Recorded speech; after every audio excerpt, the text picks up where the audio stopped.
Hi, I'm Donna from the Masquerade, and I'm going to show you what a D sleeve is. Some people want to know, and so here it is. You put a sleeve on the back of your quilt because you want to hang it in a dowel against the wall or at a show, a quilt show, and they always ask you to put a D sleeve on the back. Well, the D sleeve, the difference between just a sleeve and a D sleeve, is a regular sleeve is just sewn flat against the quilt. And the D sleeve comes away from the quilt just a tiny bit. So the way to do that is pretty simple. I'm going to show you on this other quilt. You cut yourself a sleeve that is at least 4 inches. Sometimes people cut them 5.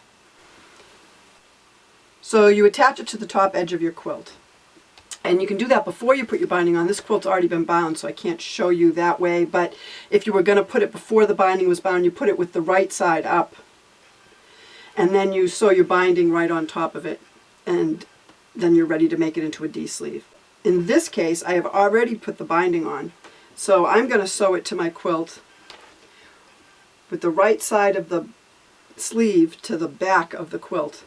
And I'm going to just pin it along the edge of the binding so that I can stitch in the ditch and attach it to the quilt that way. And then when I fold it back over, I'll show you how to make it into a D.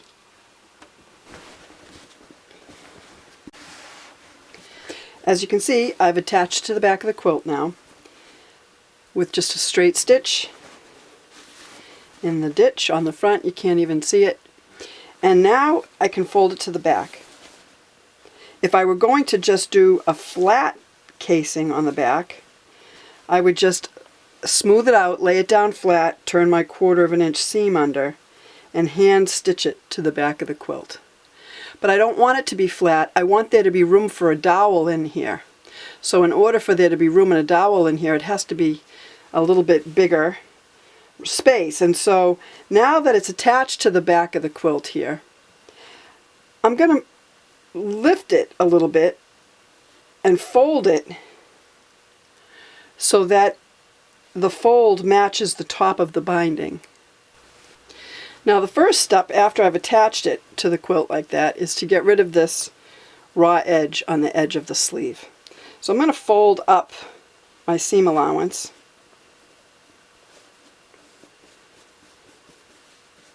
And then I'm going to take my corner of my sleeve and I'm going to fold it down to match that seam line in a 45-degree angle.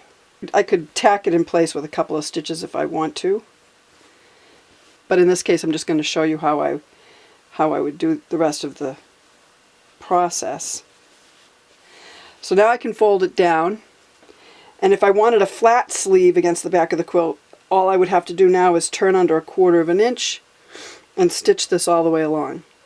But I don't want this sleeve to be flat against the quilt. I want it to be lifted up a little bit away from the quilt so that it's a D sleeve. And in order to do that so it's even all the way along, I'm going to lift it up a little bit and I'm going to match this fold in the sleeve with the top edge of the binding all the way along.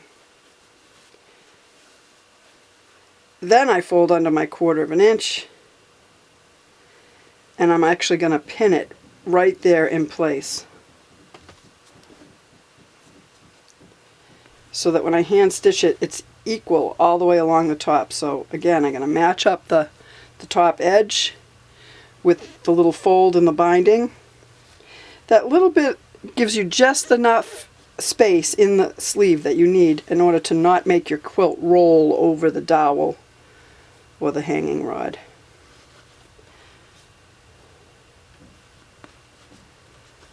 And then the rest is just like any other binding. You're just going to blind stitch it to the back of the quilt.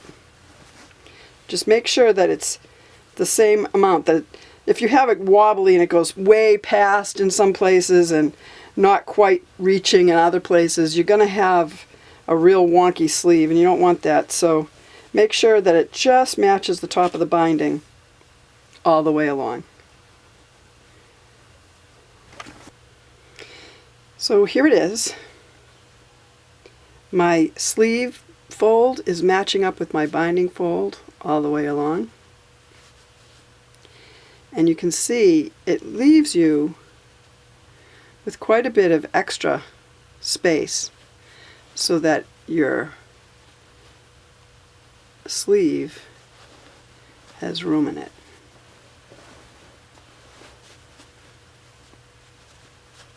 And that's the D sleeve.